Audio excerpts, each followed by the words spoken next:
Hey hello guys, welcome back. I hope आप सब अच्छे होंगे। तो आज का जो हमारा टॉपिक है that is defence structure in Nigeria. तो नाइजीरिया अपना डिफेंस और फूड कैप्चर वगैरह कैसे करते हैं, तो आज के टॉपिक में हम वो देखेंगे। ठीक है, तो ये नाइजीरिया का पार्ट थर्ड है। इससे पहले 2 लेक्चर हो गए और नॉन कोर डेटा आपका चल रहा है। ठीक है, तो कनेक्ट कर सकते हैं आप लोग। ये टेलीग्राम का लिंक है, ये आपका इंस्टाग्राम है और मेल आईडी जो भी आप यूज़ करते हैं, कन्वीनियंट जो भी आपको लगे उससे कनेक्ट करिए, सवाल पूछिए, जो भी प्रॉब्लम है मैं दूर करने की कोशिश करूँगा। ठीक है, तो चलो आज का लेक्चर शुरू करते हैं। तो हेडिंग देंगे भाई, डिफेंस स्ट्रक्चर इन नाइजीरियंस। ठीक है, तो नाइजीरियंस में डिफेंस कैसे होता है आज हम वो पढ़ने जा रहे हैं। तो बेसिकली आपको पता ही होगा, अगर आपको नहीं भी पता तो जो जैसे मान लो ऑर्गेनिज्म है नाइजीरियन है, जैसे मान लो ये है हाइड्रा आपका और इसमें ऐसे टेंटिकल्स निकले हुए हैं। तो जैसे टेंटिकल्स निकले हुए हैं, अगर मैं एक टेंटिकल आपको उठा के ऐसे दिखाऊं तो कुछ ऐसा अरेंजमेंट होता है इसमें, है ना। ऐसे सेल्स होती हैं और इन बिटवीन आपका यहाँ पे ऐसे ये नाइडोसाइट्स है, नाइडोसाइट्स। अभी मैं इसको डिजिटल डायग्राम में भी दिखा दूँ आपको। ठीक है, तो कुछ ऐसे अरेंज होती हैं आपकी नाइडोसाइट्स इसमें। तो ये नाइडोसाइट्स का जो नाइजीरियंस होता है उसमें जो डिफेंस स्ट्रक्चर है वो हम पहले देख चुके हैं। उसका नाम क्या होता है, उसको हम बोलते हैं स्टिंजिंग सेल्स। देखो 2-3 नाम सुन लो, स्टिंजिंग सेल्स, या हम बोलेंगे, अगर हम बोलेंगे तो बोलेंगे निमेटोसाइट्स, या हम बोलेंगे नाइडोसाइट्स, या हम बोलेंगे नाइडोब्लास्ट। ठीक है, सब एक ही चीज़ है ना। तो कुछ भी मैं इंटरचेंजेबली यूज़ करूँगा तो मतलब एक ही है। अच्छा, ये जो सेल होती है इसके अंदर एक स्ट्रक्चर होता है आपका, उस स्ट्रक्चर को बोलते हैं निमेटोसिस्ट। क्या बोलते हैं, निमेटोसिस्ट। वैसे मैं ये भी इंटरचेंजेबली यूज़ करूँगा बट थोड़ा सा डिफरेंस समझ लो कि जो सेल्स हैं, मतलब सेल का नाम तो ये है, इसमें अलग अलग ऑर्गेनल होंगे, जैसे न्यूक्लियस होगा, गोल्गी बॉडी वगैरह वगैरह। तो वैसे ही एक निमेटोसिस करके एक ऑर्गेनल है। ठीक है, तो ये एक ऑर्गेनल है और ये सेल के नाम है। तो ये आप पहले क्लियर कर लो दिमाग में। ठीक है, अब मैं आपको ये बताता हूँ कि हम इसमें क्या क्या पढ़ने जा रहे हैं। तो सबसे पहले हम देखेंगे कि ये जो नाइडोब्लास्ट है इसका स्ट्रक्चर कैसा होता है। तो सबसे पहले स्ट्रक्चर देखेंगे नाइडोसिस नाइडोब्लास्ट का। उसके बाद स्ट्रक्चर के बाद मैं आपको बताऊंगा, स्ट्रक्चर इंपॉर्टेंट है तो स्ट्रक्चर पहले पूरा समझ लेंगे, फिर स्ट्रक्चर समझने के बाद हम इसका मैकेनिज्म देखेंगे। ठीक है, मैकेनिज्म मतलब ये काम कैसे करता है। बेसिकली ये जो सेल्स होती हैं इनके पास एक टॉक्सिन होता है, वो टॉक्सिन जो प्रे में ये इंजेक्ट करते हैं और प्रे को पैरालाइज कर देते हैं। ठीक है, तो वो हम देखेंगे कि करते कैसे हैं, मैकेनिज्म देखेंगे। फिर उसके बाद मैं आपको थोड़ा सा टाइप्स बता दूंगा कि किस किस टाइप के नाइडोब्लास्ट और देखने को मिलती हैं अलग अलग। मतलब इतना बड़ा नाइजीरियन है ना, तो सब में एक जैसा तो नहीं होगा, तो थोड़े में अलग अलग हल्की हल्की मॉडिफिकेशन होती है, तो वो टाइप्स बन जाते हैं। तो ऐसे 8-10 टाइप्स हैं, मैं आपको 3-4 बताऊंगा जो इंपॉर्टेंट है आपके एग्जाम के लिए। ठीक है, तो बस इस तरह से हम ये टॉपिक अपना कंक्लूड कर लेंगे। क्लियर है, वेरी गुड। चलो, तो सबसे पहले एक लाइन लिखेंगे कि इनकी जो बॉडी वॉल्स है इसमें आपके डिफेंस ऑर्गन्स होते हैं। उन डिफेंस ऑर्गन को हम बोलते हैं स्टिंगिंग सेल्स, निमेटोसाइट्स, निमेटोसिस्ट, नाइडोसाइट्स, ये सब। ठीक है, और बेसिकली होता क्या है, जैसे मान लो ये हमने पढ़ा था ना कि ये आपका डिप्लोब्लास्टिक है। ठीक है, तो अ, ये आपकी एक्टोडर्म हो गई। ठीक है, आउटर मोस्ट ये आपकी एंडोडर्म हो गई और इन बिटवीन आपका मीजोग्लिया हो गया। जो बेसिकली एपिडर्मिस होता है, हमने इंट्रोडक्शन में लिखा था कि जो एपिडर्मिस होता है उसमें ही ये नाइडोसाइट सेल प्रेजेंट होती है। ठीक है, गैस्ट्रोडर्मिस में नहीं होती है, इसमें तो नहीं होती है, तो इसमें ही प्रेजेंट होती है। तो इन्हीं की मॉडिफिकेशन हो गई, इन्हीं इंटरस्टिशियल सेल्स का मॉडिफिकेशन होता है और ये आपका निमेटोसाइट्स बन जाती है। ठीक है, और फिर ये ऐसे मीजोगिलिया के थ्रू होती हुई अमीबॉइड मूवमेंट करते हुए आपका मेनली टेंटिकल्स और माउथ वाले रीजन में देखने को मिलती है। ठीक है, तो मेनली ये आपका एपिडर्मिस में होती हैं, एंड गैस्ट्रोडर्मिस में नहीं होती हैं, ये हम पहले भी देख चुके हैं। और मीजोग्लिया के होते हुए मेनली ये टेंटिकल्स वाले रीजन में, माउथ वाले रीजन में देखने को मिलती है, जैसे बेजल वाले रीजन में देखने को नहीं मिलती है। ठीक है, तो ये 2-3 पॉइंट लिख के फिर मैं आपको स्ट्रक्चर दिखाता हूँ इसका। तो लिखो फटाफट, the body wall of Nigerian contains defence organ called stinging cells।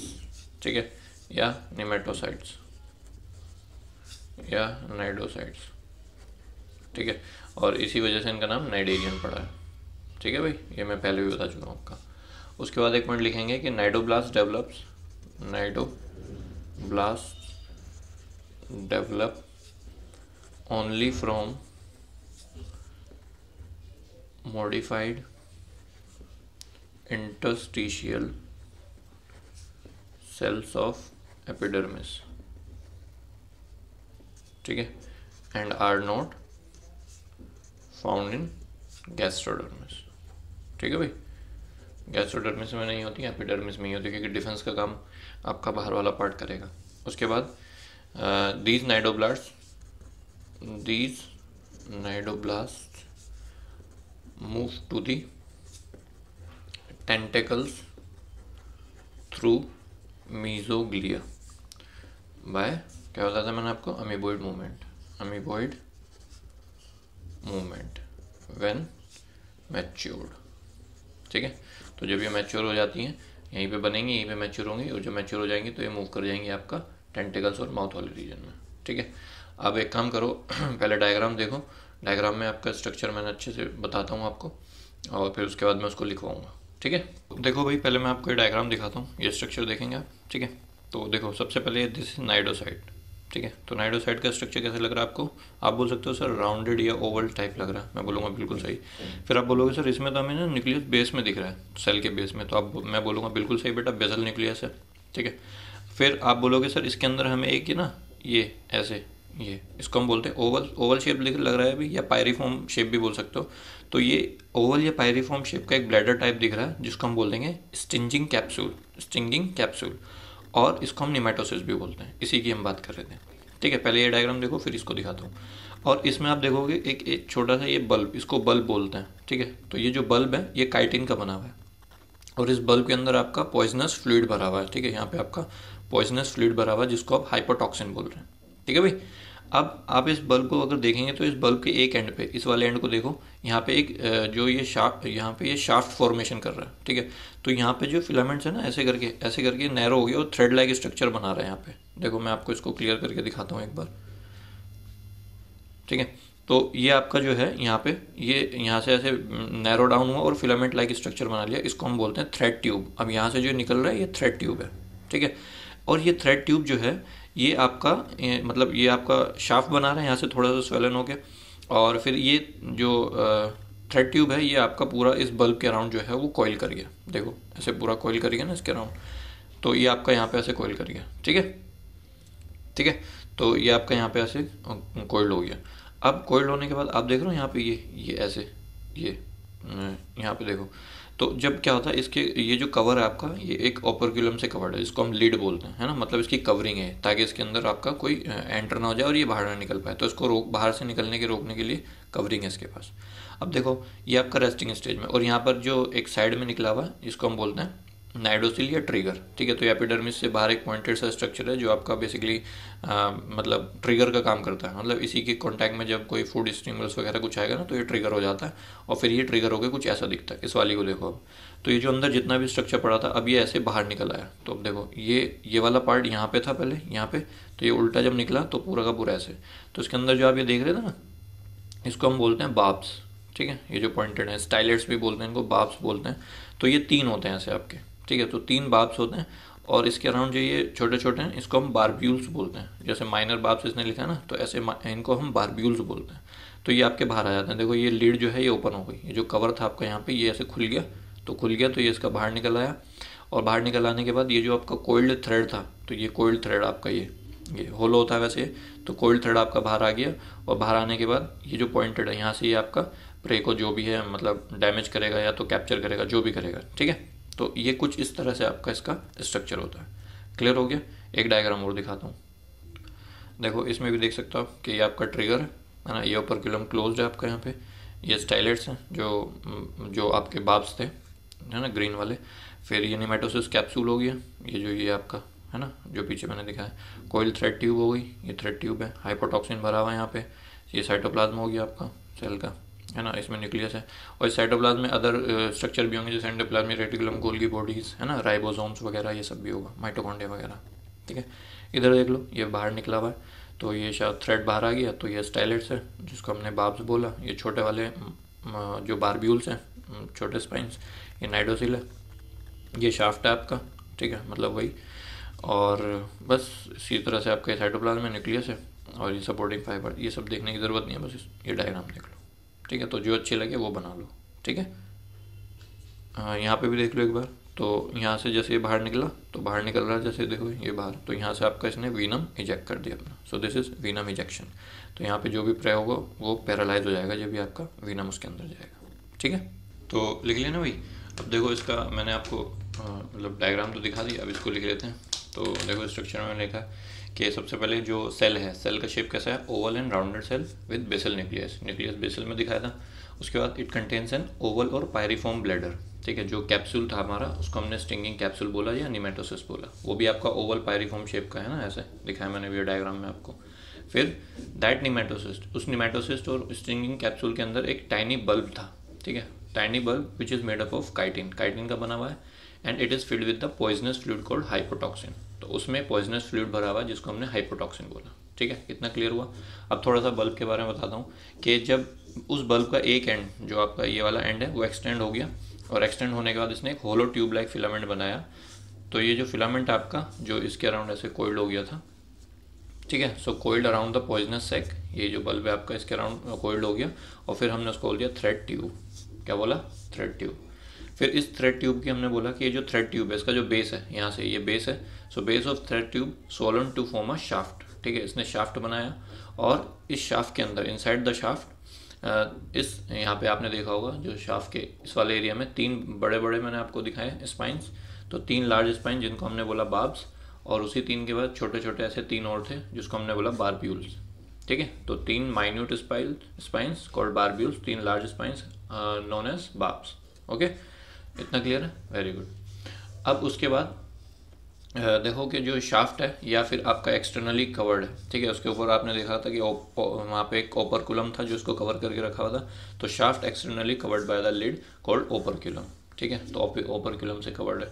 Then तो ये पूरा स्ट्रक्चर जो हो गया हमारा साइटोनाइडोब्लास्ट का, जो मैंने आपको दिखाया वो मैंने आपको लिखा दिया, ठीक है। बहुत ही सिंपल वे में मैंने आपको लिखाने की कोशिश की है। अगर आपको ऐसे थोड़ा सा ना फ्लो चार्ट में दिमाग में रहेगा तो आप आराम से लिख दोगे। उसके बाद जो साइटोप्लाज्म है नाइडोब्लास्ट का, उसमें आपका मसल फाइबर्स भी होते हैं, कॉन्ट्रैक्टाइल मसल फाइबर जो उसके मूवमेंट में हेल्प करते हैं। उसके अलावा endoplasmic reticulum, Golgi bodies, ribosome, mitochondria, ये सब भी होता है उसके पास, ठीक है।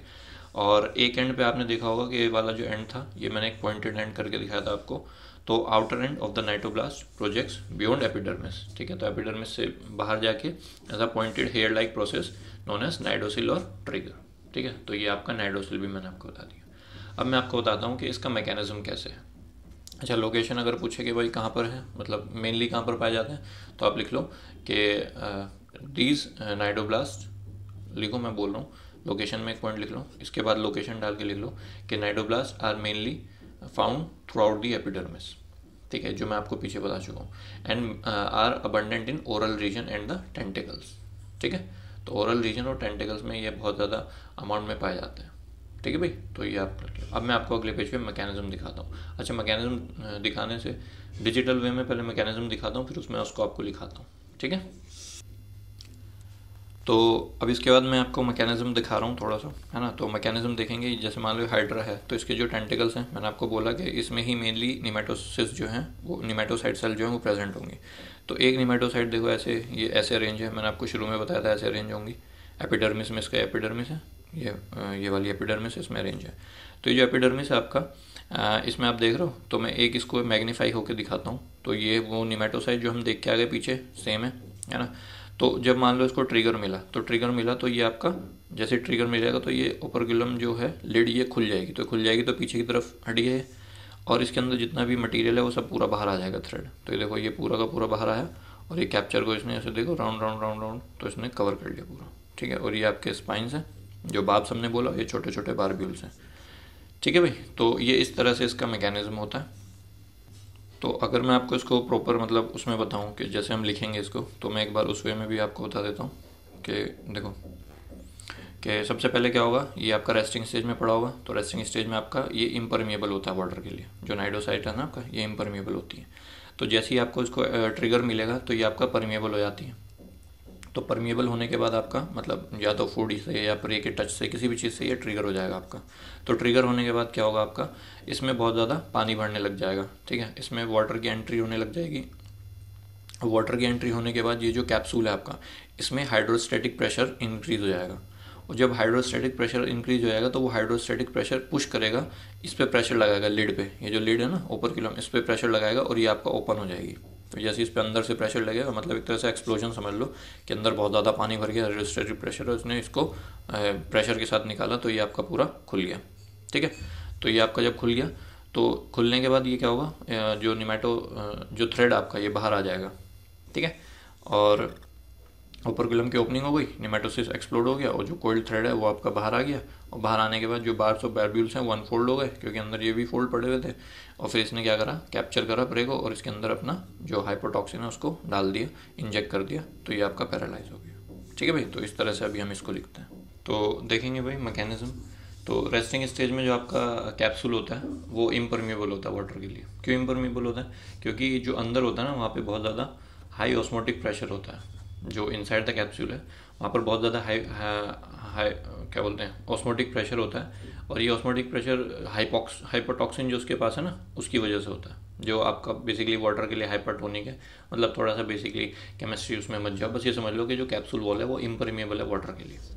और जब वो एक्टिव हो जाती है, मतलब ट्रिगर्ड स्टेज है, या उसके पास मतलब कोई भी उसको वो मिला है स्टिमुलस, तो वो परमिएबल हो जाती है। ठीक है, मतलब यहाँ पे नर्वस सिस्टम का कोई काम नहीं है वैसे। ठीक है, और देखो अब कैसे हो रहा है। तो जो नाइडोसिल है, जो आपका वो पॉइंटेड वाला पार्ट है जिसको हमने ट्रिगर बोला था, तो वो स्टिमुलेट हो जाता है उसके पास जब फूड आए या टच हो उसके अराउंड, मतलब जो उसके आसपास प्रे होगा ना उसका, तो ये आपका स्टिमुलेट हो जाता है। तो स्टिमुलेट हो गया मतलब अब ये ट्रिगर्ड स्टेज में पहुंच गया। तो जैसे ही ये, जब तक स्टिमुलस नहीं है तब तक ये रेस्टिंग स्टेज में पड़ा रहता है। तो जैसे इससे को ये ट्रिगर्ड स्टेज में पहुंचा तो जो निमेटोसिस की वॉल है, so wall of nematocyst capsule becomes permeable to water, क्योंकि अब ये परमिएबल हो गई। ठीक है, तो अब वाटर इसके अंदर जाने लग जाता है। जब वाटर इसके अंदर जाता है तो water rapidly taken inside the capsule and hydrostatic pressure increases. तो जो कैप्सूल है आपका, इसके अंदर पानी आने लगता है और पानी आने की वजह से इसके अंदर जो होता है हाइड्रोस्टेटिक प्रेशर जनरेट हो जाता है। और जब भी हाइड्रोस्टेटिक प्रेशर बहुत ज़्यादा बढ़ने लगता है तो ये क्या करता है, इसके ऊपर जो ओपरक्यूलम कवर है इसको ऐसे पुश करता है, तो ये ढक्कन खुल जाता है। ठीक है, so it led to the operculum opening, समझ गए। And nematocysts explode to the outside, और इसके अंदर जो निमेटोसिस्ट है वो एक्सप्लोड हो जाता है बाहर की तरह, और बेसिकली जो कोइल्ड वाला स्ट्रक्चर है आपका वो बाहर निकलेगा। So coiled thread tube turns inside out, तो अंदर से बाहर की तरफ जा रही है। Barbs and barbules unfold to the outside, वो भी सब बाहर आ जाएंगे, बार्ब्स और बारब्यूल्स कैप्चर। फिर उसके बाद क्या करेगा, it captures prey and inject hypnotoxin to make the prey paralyse, अपने प्रे को पैरालाइज कर देगा हाइपोटॉक्सिन डाल के उसके अंदर, हाइपोटॉक्सिन। ठीक है, तो इस तरह से कुछ इसका मैकेनिज्म है, ये आपको समझ में आ गया होगा। अब मैं आपको थोड़ा सा ना टाइप्स और बता देता हूँ कि निमेटोसिस के क्या क्या टाइप होते हैं। ठीक है, वो मतलब अलग अलग नाइडीरियंस में अलग अलग होते हैं, तो छोटा छोटा डिफरेंस है वो बता देता हूँ। तो टाइप्स देखते हैं भाई। सो टाइप्स ऑफ निमेटोसिस्ट। ठीक है, मतलब इनके शेप और मतलब एक्शन वैक्शन कैसे कर रहे हैं उसके बेस पे हमने 2-4 टाइप बता देता हूँ मैं आपको। एक होता है पेनिट्रेंट निमेटोसिस्ट। ठीक है, एक होता है वॉल्वेंट निमेटोसिस्ट, ये भी बताऊंगा मैं एक एक करके आपको। और उसके बाद आता है टाइकोसिस्ट निमेटोसिस। उसके अलावा आपका होता है स्टीरियो लाइन ग्लूटिनेंट वाला, स्टीरियो लाइन ग्लूटिनेंट। ठीक है, और होता है क्या, एक होता है आपका स्ट्रेप्टोटिव ग्लूटिनेंट निमेटोसिस। ठीक है, और ऐसी स्पायरोसिस भी होता है। ठीक है, स्पायरोसिस। तो ऐसे बहुत सारे टाइप्स के होते हैं आपके। ठीक है, तो बस मैं इनकी आपको एक डायग्राम दिखाता हूँ पहले। तो पहले डायग्राम देखो, इसमें से मैं पेनिट्रेंट बता दूंगा आपको, वॉल्वेंट बता दूंगा, स्टीरियोलाइन ग्लूटिनेंट बता दूंगा, स्ट्रेप्टोटिव बता दूंगा। ठीक है, तो इनकी डायग्राम देखो। तो टाइप्स में मैंने आपको बताया, तो डायग्राम में देख लेते हैं। ये पेनिट्रेंट टाइप है। तो पेनिट्रेंट टाइप क्या होता है, ये आपका सबसे बड़ा होता है। देखो जितना भी स्पेस है ना अंदर, जो इसका ये नाइडोसाइड का जो कैप्सूल है पूरा का पूरा जो कवर करा हुआ है इसने। ठीक है, जो नाइडोसाइड है पूरा का पूरा स्पेस इसने कवर किया हुआ है, और बहुत लंबा सा थ्रेड होता है इसका। ठीक है, सबसे लंबा होता है और बहुत ही कॉम्प्लेक्स होता है, और ये एक्सप्लोजिव फोर्स के साथ बाहर आता है। और इसमें आपका ये लीड खुल गया, और ये आपके स्टाइलेट्स हैं, मतलब बार्ब्स और बारब्यूल्स लगे हुए दिख रहे होंगे आपको। ठीक है, सो दिस इज़ पेनिट्रेंट। और दूसरा मैंने आपको वॉल्वेंट बताया। ठीक है, तो वॉल्वेंट में आप देखेंगे, वॉल्वेंट का जो ये है थ्रेड है, ये छोटा है, थोड़ा सा स्मॉल है, पियर शेप लाइक है, और ये स्पाइनलेस है, इसमें कोई स्पाइन नहीं दिखेंगे आपको। ठीक है, तो स्पाइनलेस है। लेकिन इसमें क्या मिलेंगे आपको, छोटे छोटे जो हेयर लाइक स्ट्रक्चर प्रोजेक्शंस है ना, ऐसे हेयर लाइक प्रोजेक्शंस ऐसे देखने को मिलेंगे। ठीक है, एक और डायग्राम दिखाता हूँ मैं इसकी। ये वाली देखो कि इसमें देख रहे हो आप छोटे छोटे ये जो प्रोजेक्शंस है, तो ये इसमें छोटे छोटे प्रोजेक्शंस ऐसे निकले हुए होंगे। तो ये छोटा होगा शेप में, और ये वाला तो आपका पेनिट्रेंट वाला था, है ना। तो इसमें आपका ये लिड खुल गया, और ये आपका स्टाइल्स और बार्ब्स और बाइब्यूल्स हैं, और इसका थ्रेड थोड़ा सा लंबा होता है। ठीक है, उसके बाद तीसरा वाला देखो,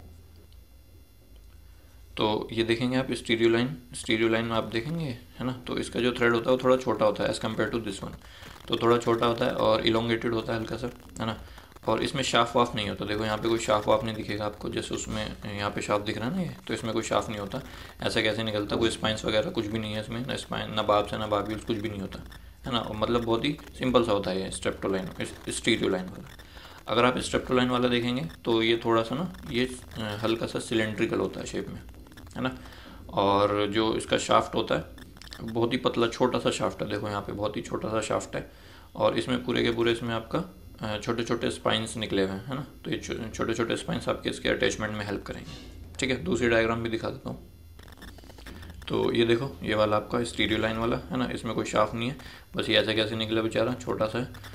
और जो ये वाला स्ट्रेप्टोलाइन वाला है, इसमें आप देखो ना, ये जो पूरा का पूरा है, इसमें हल्के हल्के छोटे छोटे स्पाइंस निकले हुए हैं। तो स्पाइन जो होते हैं आपके वो अटैचमेंट में हेल्प करते हैं। ठीक है, तो ये आपका हल्का सा सिलेंड्रिकल शेप है, और ये हल्का सा आपका ओवल शेप्ड है, इसमें भी छोटा सा फ़र्क है। तो ये कुछ टाइप्स हो गए, है ना। वैसे स्पायरोसिस भी होते हैं, थोड़ा सा स्पायरोसिस जो होते हैं आपके वो ऐसे ही बस पूरा स्पायरल इसमें रेंज होते हैं। ऐसे टाइकोसिस्ट होते हैं, है ना, एंथोजोन्स में, तो वो सब भी होते हैं। तो बेसिकली ये आपको डायग्राम बनानी है, जो भी आपको अच्छी लगे, ये वाली या दूसरी वाली, तो डायग्राम बना के आपको पूरा अच्छे से मेंटेन करके रखना है। ठीक है, तो एक एक करके देखते हैं। सबसे पहले देखो पेनिट्रेंट। ठीक है, तो पेनिट्रेंट जो निमेटोसिस्ट होते हैं आपके, नाम से समझ में आ रहा है पेनिट्रेंट। तो ये क्या करते हैं, जैसे मतलब बेसिकली ये आपका नाइडोसाइट है, इसमें जो मेजोरिटी एरिया है वो आपका ये इनका जो निमेटोसिस्ट है यही ऑक्यूपाई करके रखता है। और इसमें भी आपका वही स्पायरल शेप का ये होता है, लॉन्ग थ्रेड होता है। और जब ये बाहर निकलता है तो मान लो यहाँ पे आपका प्रे पड़ा, तो उसकी बॉडी को पेनिट्रेट कर जाता है, मतलब इतनी फोर्स के साथ बाहर निकलता है कि इसको पेनिट्रेट कर जाता है, और पेनिट्रेट करके अपना हाइपोटॉक्सिन निकालता है, और ये यहीं पे मर जाता है। जैसे हाइड्रा, जेलीफिश वगैरह में होता है ना, तो ये आपका पेनिट्रेंट टाइप होता है। ठीक है, तो इसको आपको नाम भी है इसके, स्टेनोटील बोलते हैं, यूरेटील बोलते हैं, तो वो सब छोड़ो, बस जो मैं बोल रहा हूँ लिख लो। लिखो लार्जेस्ट एंड मोस्ट कॉम्प्लेक्स, सबसे बड़ा होता है। जितने भी निमेटोसिस देखने को मिलते हैं सबसे बड़ा यही होता है, largest and most complex, have very long thread tube. ठीक है, विद बार्ब एंड बार्ब्यूल्स। ठीक है, थ्रेड ट्यूब इसकी लॉन्ग होती है। और एक पॉइंट और लिख लो कि ejected with explosive force. Ejected जो थ्रेड ट्यूब है, that ejected with explosive force, और ये explosive force helps in penetration the body of prey and it injects the hypnotoxin in the body of prey. ठीक है भाई, तो ये हो गया आपका पेनिट्रेंट। सेकंड लिख लो आप वोल्वेंट। ठीक है, वोल्वेंट को डेस्मोनिम्स भी बोलते हैं, है ना। ये थोड़े छोटे होते हैं, जो डायग्राम में मैंने आपको दिखाया। So they are small pear shaped. ठीक है, पियर शेप्ड होते हैं, छोटे होते हैं, पियर शेप्ड होते हैं। और जो इनका थ्रेड ट्यूब होता है उसमें कोई स्पाइंस नहीं होती है ना। जैसे यहाँ पे आपका बार्ब्स और बार्ब्यूल्स है ना, इसमें ऐसा कुछ नहीं होता। बट लेकिन जैसे ये आपका थ्रेड आपने देखा होगा, उसमें छोटे छोटे ऐसे ये हेयर लाइक प्रोजेक्शंस है, हेयर है हल्का हल्का, ब्रिसल्स जिनको हम बोल रहे हैं, तो ये कैप्चरिंग में हेल्प करते हैं। So they are small and pear shaped, contains short thick spineless smooth elastic threads which may contain hair और bristles। ठीक है भाई, हेयर और ब्रिसल्स होता है। एंड जब डिस्चार्ज होता है तो ये क्या करता है, प्रे को, जैसे आपका ये इसका प्रे है, तो इसको टाइटली ऐसे कैप्चर कर लेता है। So when discharged the thread tube tightly coils around the prey. ठीक है भाई, तो प्रे के अराउंड जो है वो टाइटली कोइल कर लेता है, समझ गए। तो ये हो गया दूसरा। तीसरा लिख लो आपका स्टीरियोलाइन ग्लूटिनेंट, स्टीरियोलाइन ग्लूटिनेंट, ठीक है। तो ग्लूटिनेंट जो होते हैं बेसिकली, ये ग्लूटिनेंट के दो टाइप होते हैं वैसे। जो ग्लूटिनेंट होते हैं उसमें एक स्टीरियोलाइन ग्लूटिनेंट है और एक स्ट्रेप्टोलाइन ग्लूटिनेंट है। तो ग्लूटिनेंट क्या होता है, स्टिकी सब्सटेंस सिक्रीट करते हैं जो आपका टेंटिकल्स की मूवमेंट को फास्ट कर देते हैं, है ना। तो स्टीरियोलाइन ग्लूटिनेंट आप लिख लो, ये मैंने आपको दिखाया कि छोटे होते हैं, स्मॉल, ओवल और इलोंगेटेड, ठीक है। और इसमें भी स्पाइंस नहीं होती, शाफ्ट भी नहीं होते इन लोगों के पास। डू नॉट हैव, ये डू नॉट पोजेस स्पाइंस और शाफ्ट, ठीक है। और जब ये डिस्चार्ज करते हैं तो टिप से मतलब ओपन करते हैं और टिप से आप इनका थ्रेड निकलता है और वहाँ पे आपको डिस्चार्ज करते हैं। So they discharge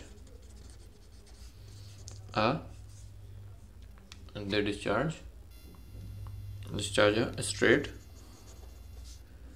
and unarmed thread tube at the tip, ठीक है, ओपन एट द टिप से आपका निकलती है, ठीक है। तो ये आपका 3 हो गया। नेक्स्ट बताता हूँ, तो 4 देखेंगे, स्ट्रेप्टोलाइन ग्लूटिनेंट, ठीक है। तो स्ट्रेप्टोलाइन ग्लूटिनेंट देखे आपने, ओवल होते हैं, are oval and cylindrical in shape, ठीक है। और जो थ्रेड ट्यूब होती है वो लंबी होती है, और लेकिन जो उसका शाफ्ट होता है वो नैरो होता है। तो thread tube is long with narrow shaft, ठीक है। और उसमें जो थ्रेड ट्यूब होती है आपकी, उसमें छोटे छोटे स्पाइंस होते हैं जो आपका अटैचमेंट में हेल्प करते हैं। सो thread tube bears a spiral row of small spines and these small spines helps in attachment, ठीक है। तो अटैचमेंट और कैप्चर में हेल्प करते हैं, ठीक है। उसके अलावा और एक दो नाम और लिख लो, जैसे मैंने आपको बताया था स्पायरोसिस्ट, ठीक है। तो स्पायरोसिस्ट कुछ नहीं होते, बस निमेटोसिस में बहुत ही स्पायरल शेप में पड़े हुए होते हैं। बेसिकली ये सी एनीमोन में देखने को मिलते हैं, सी एनीमोन, ठीक है। उसी तरह आपके टाइकोसिस्ट होते हैं, टाइकोसिस्ट, ठीक है। टाइकोसिस्ट बेसिकली जो इनका थ्रेड ट्यूब होता है, इसमें जब ये रिलीज़ करते हैं अपना, जैसे निमेटोसिस से इनका जो थ्रेड निकलेगा तो यहाँ पे बाहर आने के बाद ना नेट लाइक स्ट्रक्चर बना लेता है, तो ये कैप्चर करने में और आसानी कर देता है। तो ये बेसिकली एंथोजोन्स जो होता है ना आपके, एंथोजोन्स, उसमें देखने को मिलता है, ठीक है। तो ये कुछ टाइप्स हो गए आपके। मेन इसमें जो है आपका वो जो निमेटोसिस का स्ट्रक्चर है वो आपको पता होना चाहिए अच्छे से, उसको लिखना आना चाहिए, और जो मैकेनिज्म ऑफ एक्शन है, कैसे मैकेनिज्म कर रहा है। टाइप्स में तो आपको नाम भी लिखे होंगे, मतलब नाम पता होंगे, बस आप नाम के बाद एक एक वो लिख देना, एग्जाम्पल लिख देना, तो इस तरह से आपका ये कवर हो जाएगा, ठीक है भाई। तो इस तरह से आज का हमारा ये टॉपिक कंप्लीट हुआ। आई होप आप लोगों को पसंद आया होगा। अगर पसंद आया तो चैनल को सब्सक्राइब करें और वीडियो को लाइक करें। Thank you, bye.